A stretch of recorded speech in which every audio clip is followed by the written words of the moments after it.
a challenge for myself for this month to do kind of like one new nail every day. And so I figured, as an added part of the challenge, maybe I would kind of demonstrate the nail I was gonna do. So I went ahead and painted this guy, because if you saw my previous video, you know that I just got some new polishes to do an ombre and then to do kind of like a textured paint look. And so I didn't do great on that chrome, but this is the nail I'm going to be kind of replicating for this video. So I'm going to go ahead, I've got all my supplies off to the side here, and I'm just going to kind of jump into it and explain what I'm doing as I do it, and hopefully this helps someone out. Okay, so I've got this nail tip that I've already pre-filed down. I'm going to wipe it down before I start with a lint-free wipe, and I use isopropyl alcohol for mine. So I'm going to go ahead and wipe that nail down just so I can ensure that there's no oils and there is no dust on the surface of the nail. And for this nail specifically, I'm just going to set this one here so you guys can kind of see. For this nail specifically, I use this sheer color. It is a really, really pretty sheer pink, as you can see, kind of like a jelly color. And I am just going to go ahead and do 2 coats of this color, and I'm going to be curing for 30 seconds in between each coat. Because it's sheer, it doesn't take as many or as long to cure. I like to go ahead and tip these upside down to kind of level it just a little, and then I'm going to go ahead and cure that, and I'll be right back. Okay, and I'm back after curing. I switched to a different nail base because this one's heavier. I didn't realize I was using my cheaper plastic one. So I've gone ahead and cured that. I've got my 2 coats on there. What I'm gonna do now is I'm gonna put on, I've got this Russian matte top coat, really cheap brand off Temu. You know it's cheap when they can't spell professional properly. But it's just a Russian matte top coat. If I can get that to focus. I don't think I can. And I am going to go ahead and top coat this. It doesn't have to be a super thick coat. I've noticed that this one's kind of like a thicker consistency than the one I had before, but I'm going to go ahead and take this off the base because I've noticed if I don't, I will miss massive chunks on it and just forget to paint them all together. And then I'm going to go ahead and cure that, and I will be back. Okay, now that I have that cured, you can see that's nice and matte. And I've got my little pad here. It's got a little piece of double-sided tape on it. I'll explain that in a second. And then I have my new favorite gel palette. This is possibly my new favorite gels in the entire world. And then I'm gonna get my little grabber dabber tool. This thing is really handy when holding little sponges for ombres. I highly recommend, if you're gonna do ombres, getting one of these. It is very convenient. And I've got my little box of sponges. What I'm gonna do is I'm going to get one of my little sponges here, like so.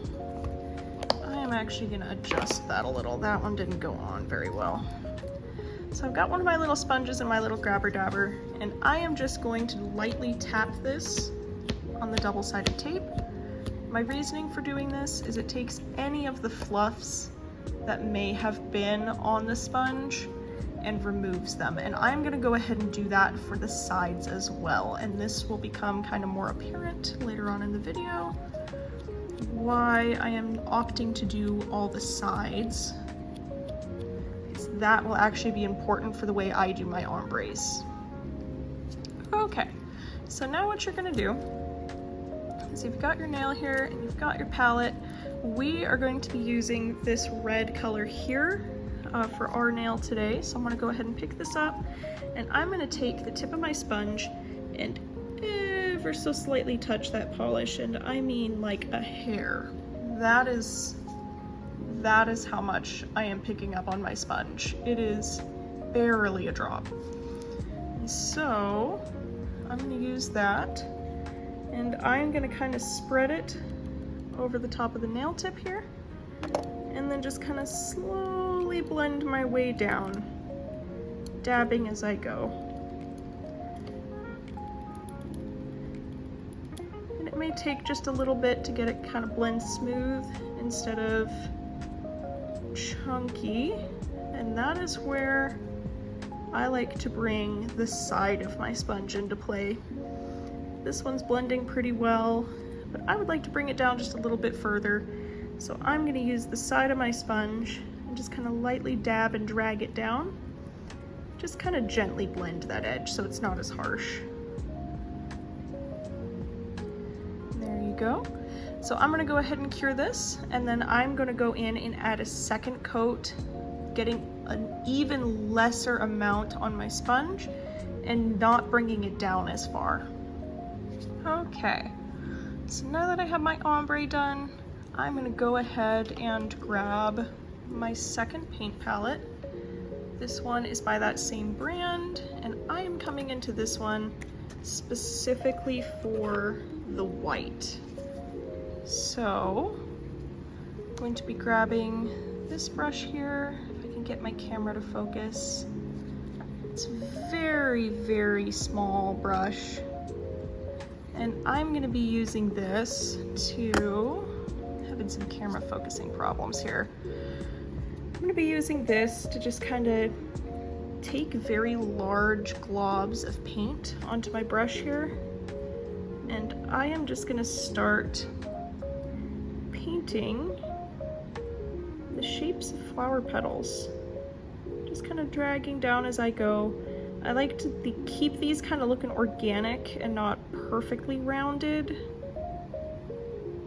and I am intentionally trying to get it to look just mildly streaky and just a little bit textured. It's a personal preference of mine. If you want yours to look a little cleaner, that is okay too. So that is the first petal. I'm gonna go ahead and repeat that until we have 3 petals to make it look like there's a flower sitting at the edge of the nail. I'm having to keep going back for more, just because I know that I want it to have that kind of chunky, streaky look. So I'm trying to keep some of that texture and cover what I need to cover here. Get this last petal on.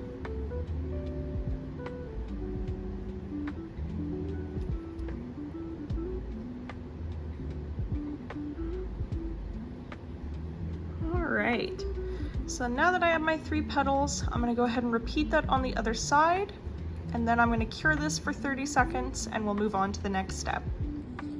Okay, so now that I've finished both the flowers, you can kind of see the texture on both of them.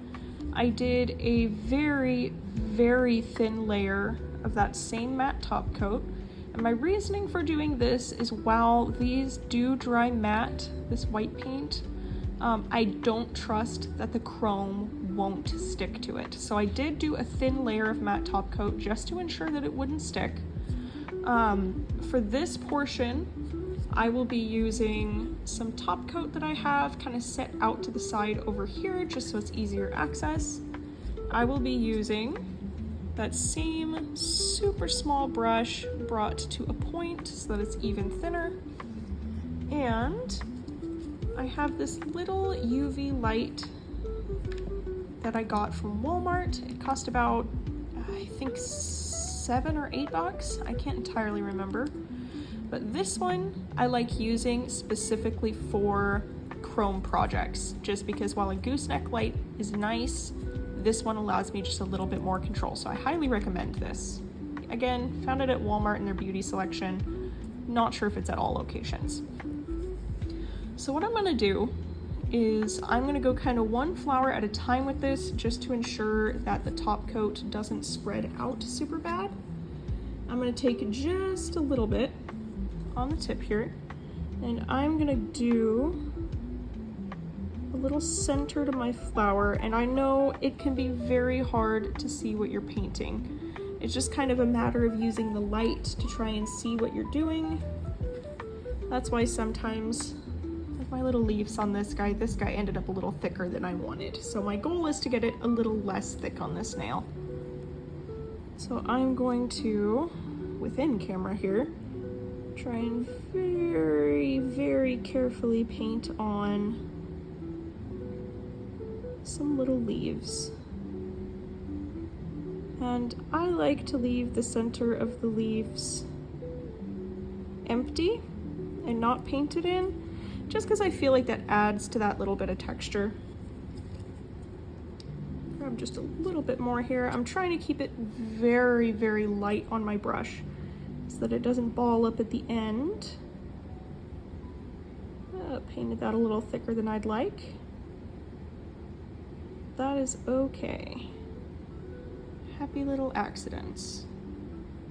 So now that I have those two on, I'm just gonna go ahead and cure this for about 5-ish seconds. I'm really only gonna cure it for a couple seconds. I'm gonna cure it all together at the end, and then I'll paint this. Okay, so now I've got my centers and my flowers painted on, or I guess leaves, painted on both sides. So what I'm gonna do, set that down for just a second, and I'm gonna grab my loose chrome powder, and I prefer to use these little eyeshadow puffs. Some people use silicone tools. I have tried both. I found for me, just getting that mirror finish is easier with one of these guys. I've also found I don't like to waste my chrome, so I'll shake that a little just to really get it all over the top of the cap here. And then when I open it up, I keep the cap in the workspace and I set the pot itself off to the side because I like to try and use as minimal amount of chrome as I can, just because you don't want too much excess on your nail. Otherwise you'll end up with more of kind of a glittery shimmery effect as opposed to the mirror chrome that we're going for. So I'm gonna do, you can take either side. I like to use the white side just because it's easier to see how much I have. And I'm gonna grab a little bit. That is about how much I grab to start off with. You don't want to use too much. If you use too much, you end up with a lot of excess on the nail, and that can actually become a problem. So I'm just gonna buff this in to all the spots where I left top coat. And I did only cure the top coat for the minimal amount of time I could. I mean, I cured these for maybe 10 seconds because I like it to still be just slightly tacky. I grabbed a lot of chrome there. I'm going in a little more heavy-handed than I normally would, but that is because I accidentally over-cured the leaves just a little, so it's not wanting to stick as easy. Just gonna rub that on. The purpose of the matte top coat, if you didn't know already, is to just keep it from sticking to the base of the nail and to just stick to the spots where you did the top coat. So now that I have my extremely messy little chrome blobs, I am now gonna very delicately go through and retrace over all of those little details that I had painted before, the leaves and the centers of the flowers, and with top coat. And then I'm gonna cure it and then wipe it down. And I will wipe it down on camera just so it's easier, but I am gonna go ahead and repaint these and cure this off camera. So I will be right back. Okay, so now that I've cured those, you can see the details are kind of popping back out again. What I'm gonna do is I'm gonna take another lint-free wipe, a fresh one. It is important that it is fresh. You don't want to get excess gel on the nails. And I'm gonna really kind of heavily load this with some alcohol. And I'm gonna go in and just kind of really wipe that down. I'm trying to get in between, into the nooks and crannies, just to make sure I get all of that excess chrome off.